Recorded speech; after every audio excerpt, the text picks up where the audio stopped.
this. So I'm just going to sit down for a minute and maybe put my feet up and look up at the stars, even though I actually can't see them very well because I don't have my glasses on. It's funny, when I was younger, when I was in high school, I could really see I had really good distance vision. I could see things very far away. I could read street signs from very far away. That, by the way, is the moon. It doesn't really look too good, at least on this little camera. Maybe when it's plugged in it'll look better on a computer or something, but that is the moon. And there are some stars in the sky, but I can't really see much of anything.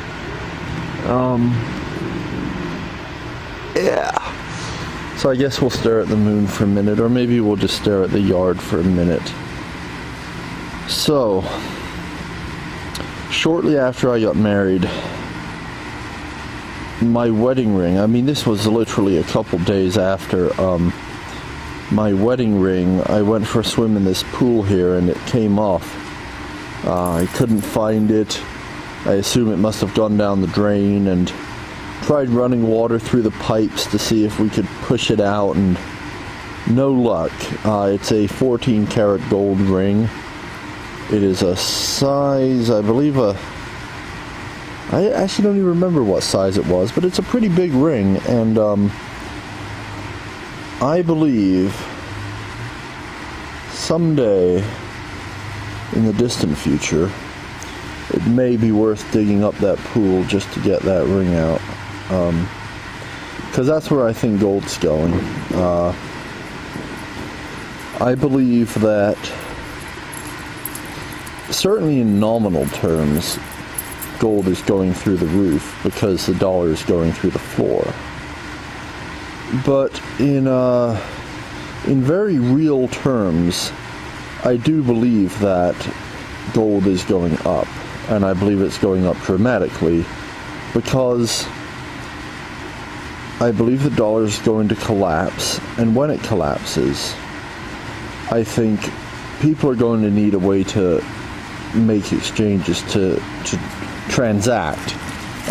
Whenever there's been a currency collapse before, countries have always essentially started using something else as money, generally another currency. But the dollar is the world's reserve currency, and I don't know how easy it would be to take another fiat currency to facilitate all our transactions here. And I feel like if the dollar collapsed, it could lead to the collapse of essentially every fiat currency, because if the dollar's not sound, then what the heck is? I think will be public opinion. I think there are certainly currencies that are more sound than the dollar, but I think, a fiat currency is only worth what people are willing to accept it for, and I feel like if the dollar does collapse, it's just, on a worldwide level, I think people would just lose faith in fiat, and the only choice becomes a commodity once again to be used as currency, as money. And throughout history, gold has won that battle. Commodities, various commodities have been used as money, but gold consistently, and silver to a lesser extent, have won out as the money of choice, just due to, I think, their natural properties.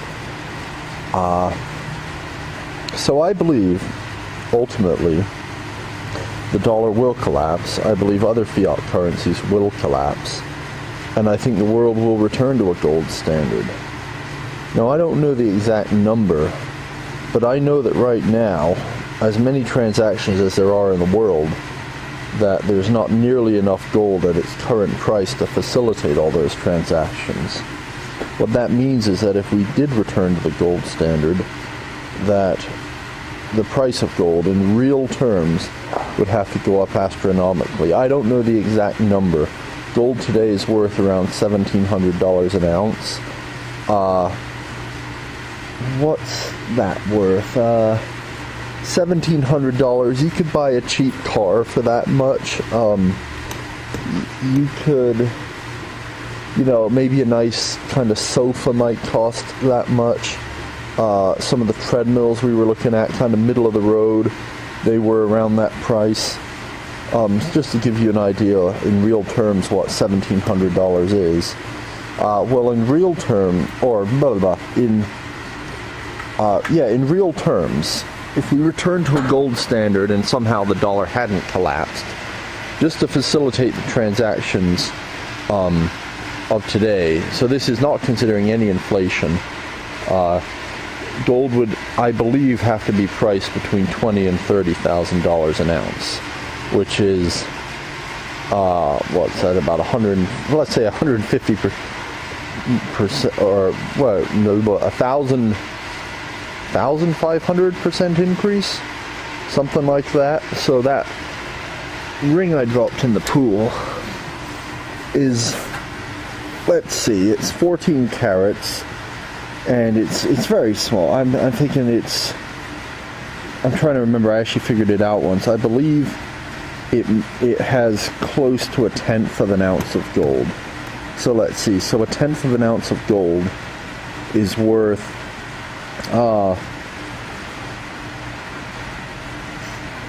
so in this scenario, so it goes up by a factor of 10, about 15, so it's worth about $170. 15 times is what, $2,500. Yeah, well, that's easy. Yeah, 20 to 30,000, 10% of that. So $2,500 is what it would be worth in real terms if we were on a gold standard. That ring, $2,500. Plus, it's worth a little more because, I mean, it's a ring. It's crafted into a nice kind of shape that people can use as a ring. But let's just ignore that. Just the gold content alone would be worth around $2,500. I think that would put the actual resale value of the ring closer to maybe twice that, maybe $5,000, because I think I could probably sell the ring today for about $300. Just a second. Gwen's come out. She's not gonna like what I've been talking about. She won't mind it. Gwen? Yes? I'm having a little diatribe here. I'm talking to the camera, and we're doing a little bit of math, a little bit of calculations. I'm sure you'll watch it later and think I'm ridiculous. Can we go to bed, sweetheart? Soon. Let me finish this thought. What are you I'm coming to the end of it. So we're at $2,500. So what do you think it would cost to dig up the pool?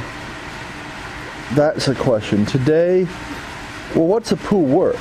The pool, I believe, costs about $10,000 to build, and that was a few years ago. There's been some inflation, so maybe $12,000. I'm gonna take a bath. Okay, you take a bath. Good night.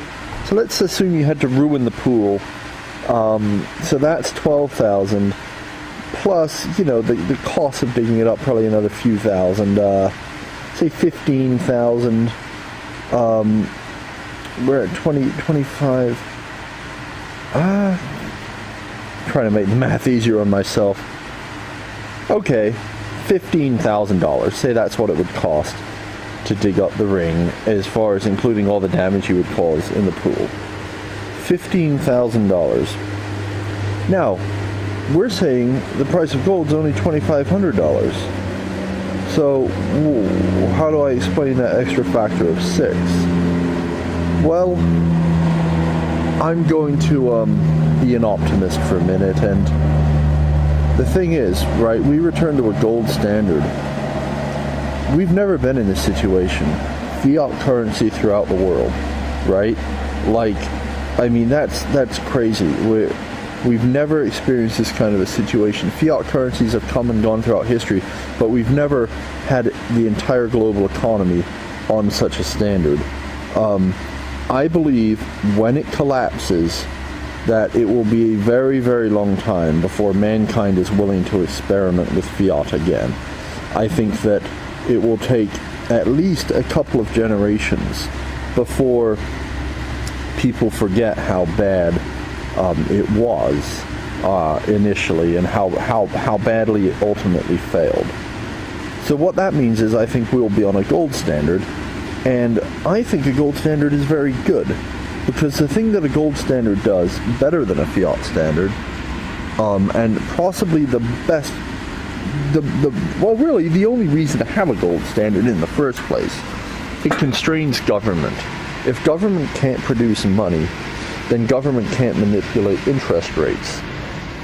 And under a gold standard, they can't manipulate money. The only way they produce money is to mine gold out of the ground, and that costs a lot of money. If it was profitable to do that, well, the mining companies are already doing it, so you're not going to create any money. Because they can't create money, they can't let spending get out of control. They have to actually, either pay for what they spend, or they have to find people willing to lend them money at a market interest rate, which our government today does not do, and no government under a fiat currency seems to really do that. I guess that's not true. There are, governments that aren't able to print money even though they're under a fiat standard. I mean, certain countries in the EU, for example, Greece, I think, is a classic example that right now is having these debt issues. But anyway, so it constrains government ultimately, and the euro as a whole can be used to monetize debt and everything else. So let's see, where was I? So I believe we'll be under this gold standard, and this gold standard will last for at least a couple of generations. I would say once this happens, we get on the standard. For the rest of my life, I would expect that we would stay on a gold standard, and therefore government would be restrained. Well, government being restrained is the absolute best thing that can happen for any economy. And I believe that the productivity that would be caused by being on this gold standard and having a limited government, limited by the power they have over the money supply,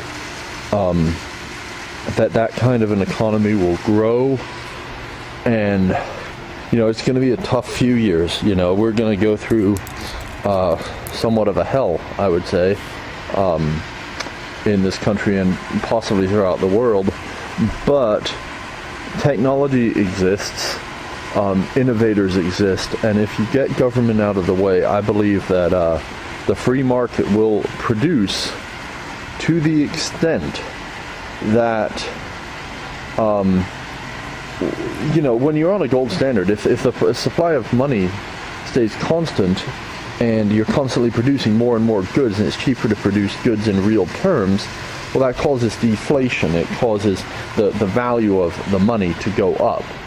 And I believe that the value of the money, the value of that ring in that pool, somewhere in that drain, will go up enough to bridge that difference between their current, that 2,500 to 15,000, so that factor of 6. I believe that will become increases in productivity, the increases in technology, the deflation that will happen under a future gold standard. So it's not worth it today. Today I have another ring that I wear, and but I think someday it will be worth it. All right, that's all for now. Good night.